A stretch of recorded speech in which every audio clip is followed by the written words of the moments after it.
700 years before the crucifixion was invented, that was written.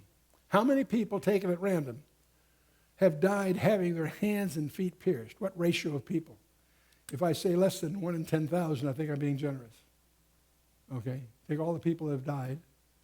How many have their hands and feet pierced? Very few. Okay. What we've done by this little exercise is go through 8 prophecies. Born in Bethlehem, riding a donkey, as a presenting king is riding a donkey, betrayed for 30 pieces of silver, the transaction occurring in the temple, the money ending up with the potter and all of that.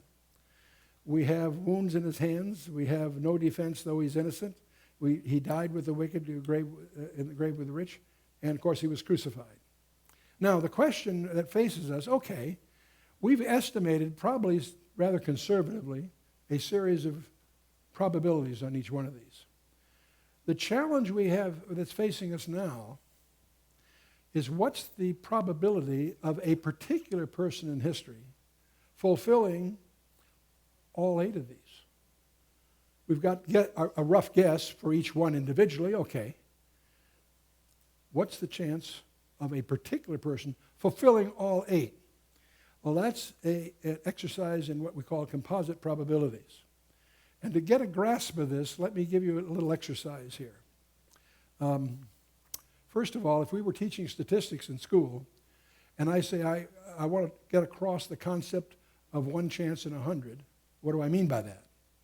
What I would probably do is have a bucket here with, say, 100 silver dollars in it. I'd take one of the silver dollars and put some nail polish on it or something, and then I'd mix the 100 silver dollars up in such a way that it's thoroughly mixed. And I reach in there, and the chance of my arbitrarily picking one that has the nail polish is 1 in 100. That gets across what we mean by 1 in 100 as a random probability. Are we together so far? Okay. Let's assume we have a population here, and let's assume there's 100 people here to make it simple. And let's assume that 60% of you are men and 40% of you are women. If I have someone blindfold and arbitrarily tap one of you on the shoulder, what's the probability that they're going to tap the shoulder of a female? Well, if you got 60% male, 40% female, the probability is 40%. Or the way we'd say it, probability of 0.4, 4/10. You with me so far? That's pretty straightforward. Let me change the problem and say, let's assume I have a population here that 60% of you are right-handed and 40% are left-handed. And for purposes of this exercise, let's assume those are randomly distributed. In other words, the probability of being right or left-handed is not affected by your gender, woman or male. Okay? So if a population is 60% right-handed and 40% left-handed, what's the probability if I was blindfolded and I tapped one of you on the shoulder that I got a left-handed person? Well, again, it would be a probability of 0.4 or 40%. We're together so far. Now, here's the thing that is not intuitive that I want to get across. What's the probability of selecting randomly a left-handed female? Well, I take the one distribution of left-handedness, and I take the other distribution of male and female, and I put those two together, and the part that has that in common is the product of those two. In other words, the product there, it's 0.4 times 0.4, which is 0.16. In other words, out of 100 people, there's 16 out of 100 that I would expect. That would be my expectation on a purely random basis. Are you with me so far? The point I want to get across, the way you combine composite probabilities is take the product. If you have 1 in 1,000, 1 in 1,000, the combination is 1 in a million. Okay? Okay. Reminds me of the 2 statisticians that were flying on a plane. And the one statistician was sweating and nervous and very upset and frightened. He says, I'm really, really nervous about a bomb being on this plane. I've read so many news reports and so forth. His buddy says, don't worry, I've made a very careful mathematical analysis. And there's less than 1 chance in 1,000 that there's a bomb aboard this airplane. His buddy says, that's not too encouraging. That's still not that rare. No, he says, you don't understand. If there's 1 chance in 1,000 of a bomb being aboard this plane, there's 1 chance in 1,000 squared. There's 2 bombs. In other words, 1,000 times, that's 1 chance. 1,000 times 1,000, which is 1 in a million. there's less than one chance in a million that there's 2 bombs aboard this plane. His buddy says, I don't see how that's so comforting. Well, I always bring my own bomb. Now you're laughing because you realize that those are not, that makes it, that's not, it's not unconditional, so that you puncture the model, obviously. That's why it's funny.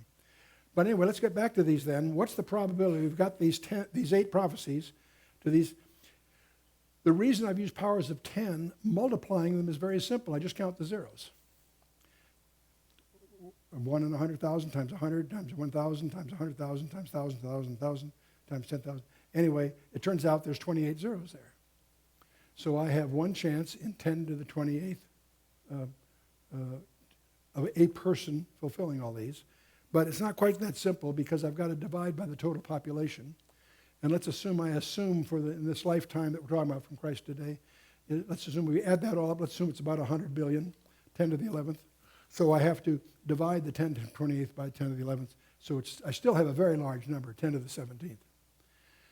I can remember I sat on a board with Dr. Edward Teller, a famous scientist, changed the course of history 3 times personally. And we sat on a board together, and he and his sidekick were talking about 10 to the 17th, something or other. And I says, gee, that's interesting. I intruded myself in the conversation. He says, that's about as many seconds as there are in the universe. They looked at me startled. What are you talking about?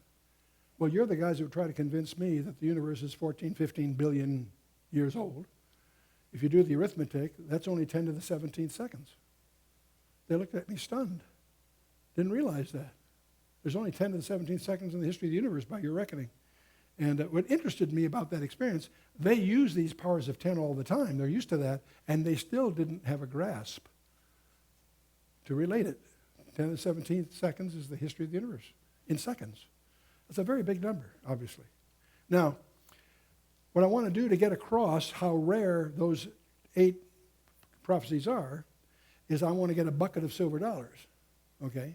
I want to mark one of them, but I need a bucket that will hold 10 to the 17th silver dollars. How many is that? That's a pretty big bucket. In fact, if I take the entire state of Texas and fill it with silver dollars 2 feet deep, I'll have approximately 10 to the 17th silver dollars. And so what we do is we mark one of them, and we mix them up so it has an equal chance of being anywhere. And we send one of you down into Texas, blindfolded, to reach down, and your chance of picking the one we marked is 1 chance in 10 to the 17th. That's pretty rare, isn't it? But we've only used 8 of these so far. We have 300 to choose from. So let me take another 8. Take 16. Now, I'm not going to go through another 8 prophecies. I have over 300 I can choose from. Now, the next 8 that I might add to our list of 8 are likely to be even more specific, more technical, which means they're even more rare.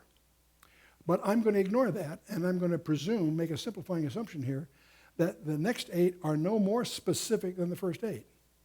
They're obviously going to be much more specific, but they're going to be less likely than the previous ones. But I'm going to ignore that.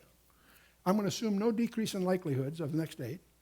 So I got 10 to the 28th times 10 to the 28th. That's 10 to the 56th. I subtract by 10 to the 11th to get my 10. Now I got 10 to the 45th.